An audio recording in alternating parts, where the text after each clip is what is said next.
வணக்கம். நீங்கள் இணைந்திருப்பது சிலோன் தமிழின் பிரதான செய்திகளுடன். முதலில் தலைப்புச் செய்திகள். போக்குவரத்து துறையில் புதிய திட்டத்தை நடைமுறைப்படுத்த நடவடிக்கை. தபால் வாக்காளர்களுக்காக இ சேவை வசதி. அதிகரித்து வரும் சிக்கன் குனியா பாதிப்பு தொடர்பில் அரசாங்கத்தின் நிலைப்பாடு. மாத்தறை சிறைச்சாலைக்குள் ஏற்பட்ட பதற்றம் தொடர்பில் வெளிவந்த தகவல். ஞாயிறு தாக்குதல் சம்பவத்தின் முக்கிய குற்றவாளிகள் இருவர் ஜனாதிபதி அன்ருகுமார் திசாநாயக்க தெரிவு. போக்குவரத்து துறையில் புதிய திட்டத்தை நடைமுறைப்படுத்த நடவடிக்கை. பொது தனியார் கூட்டாண்மையின் கீழ் படகு சேவைகளை ஆரம்பிக்க தனியார் முதலீட்டாளர்களை இலங்கை அரசாங்கம் நாடியுள்ளது. இலங்கை நீர் ஆதாரங்கள் மற்றும் நீரோட்டங்கள் நிறைந்த ஒரு தீவு என்பதால் சுற்றுலாத்துறையையும் நகர்ப்புற பயணிகள் போக்குவரத்தையும் மேம்படுத்த வாய்ப்புள்ளதாக அரசாங்கம் கூறியுள்ளது. எனவே நாட்டுக்குள்ளே இருக்கும் நீர் ஓட்டங்கள் மற்றும் கடற்கரையை பயன்படுத்தி பல பகுதிகளை உள்ளடக்கிய படகு சேவைகள் ஆரம்பிக்க கவனம் செலுத்தப்பட்டுள்ளது. அதன்படி புத்தளம், கோட்டை தொடக்கம் காலி மற்றும் காலி மாத்தறை இடையே கடற்படை போக்குவரத்து சேவை ஆரம்பிக்கவும் இதன் மூலம் சுற்றுலா மற்றும் பயணிகள் போக்குவரத்தை மேம்படுத்தவும் அரசாங்கம் நம்பிக்கை கொண்டுள்ளது. மேலும் ஹில்மில்டன் எலா, பேரேபாவி, தியவண்ண ஓயா மற்றும் மதுகாகா போன்ற சாத்தியமான நீர்வளங்களை பயன்படுத்தி சுற்றுலாத்துறையை மேம்படுத்தவும் எதிர்பார்க்கப்படுகின்றது. இந்த நிலையில் முன்மொழியப்பட்ட குறித்த திட்டங்களை பொது தனியார் ஒருங்கிணைந்த திட்டமாக செயல்படுத்துவதற்கும் வெளியுறவு வெளிநாட்டு வேலைவாய்ப்பு மற்றும் சுற்றுலா அமைச்சர் சமர்ப்பித்த முன்மொழிவுக்கும் அமைச்சரவை ஒப்புதல் அளித்துள்ளது. தபால் வாக்காளர்களுக்காக இ சேவை வசதி. தபால் வாக்காளர்கள் தங்கள் வாக்கை செலுத்தும் இடம் மற்றும் சாரளிக்கும் அதிகாரியை அடையாளம் காண உதவும் வகையில் இ சேவை ஒன்று நடைமுறையில் இருப்பதாக தேர்தல்கள் ஆணைக்குழு தெரிவித்துள்ளது.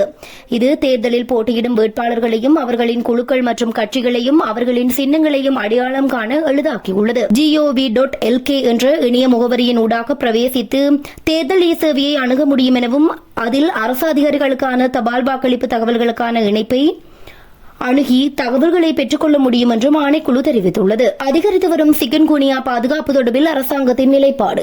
இலங்கையில் சிக்கன் குனியா பாதிப்பு அதிகரித்து வரும் நிலையில் தொற்று நோயியல் பிரிவு விழிப்புடன் இருப்பதாக சுகாதார அமைச்சர் நலிந்த ஜேதிச குறிப்பிட்டுள்ளார்.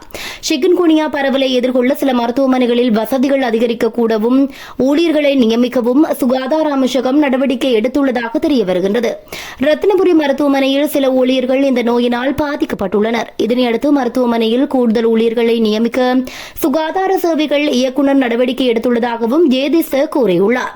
இத்துடன் நுளம்புகள் பெருகும் இடங்களை அகற்றுதல், நுளம்பு விரட்டி பயன்படுத்துதல், நீண்ட கை ஆடைகள் அணிதல், ஜன்னல்கள் மற்றும் கதவுகளை திரையிடுதல், காய்ச்சல் மற்றும் மூட்டுவலி ஏற்பட்டால் தகுந்த சிகிச்சை பெற பொதுமக்கள் முன்கூட்டியே மருத்துவ உதவியை நாடுமாறு பொதுமக்கள் அறிவுறுத்தப்பட்டுள்ளனர். மாத்தறை சிறைச்சாலைக்குள் ஏற்பட்ட பதற்றம் தொடர்பில் வெளிவந்த தகவல். நேற்று 22ஆம் தேதி இரவு ஏற்பட்ட குழப்ப நிலையை கட்டுப்படுத்துவதற்காக கண்ணீர் புகை குண்டுவீசுகள் வீசப்பட்டதாக காவல்துறையினர் தெரிவித்துள்ளனர். கைதிகள் சிலர் தப்பிச் செல்ல முயன்றதை அடுத்து அங்கு பதற்றமான சூழ்நிலை ஏற்பட்டுள்ளது. நிலைமையை கட்டுப்படுத்த சிறைச்சாலை அதிகாரிகள் வாகனத்தை நோக்கி துப்பாக்கிச்சூடு நடத்தியதாகவும் தெரிய வருகின்றது.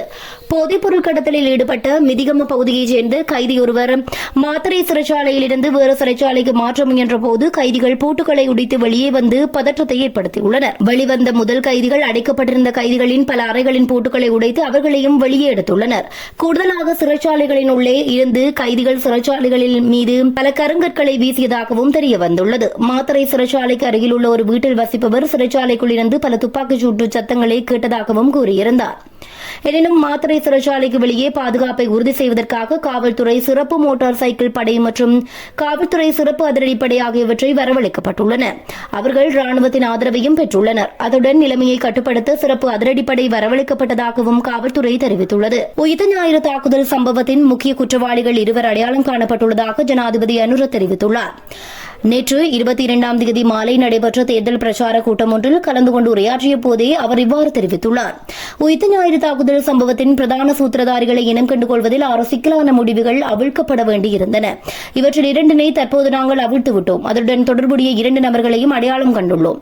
பவுனதீவு படுகொலையின் போது விடுதலை புலிகள் மேலங்கியை கொண்டு போய் அங்கு வைத்தது யார்? அதேபோன்று ஞாயிறு தாக்குதல் தொடர்பான விசாரணைகளுக்கு ஒத்தாசை செய்ய அமெரிக்காவின் FBI நிறுவனம் இலங்கையில் இருந்து வெளியேறும் போது தொலைபேசி ஒன்றில் IME நம்பரை நம் நாட்டு புலனாய்வுத்துறைக்கு வழங்கிச் சென்றிருந்தது.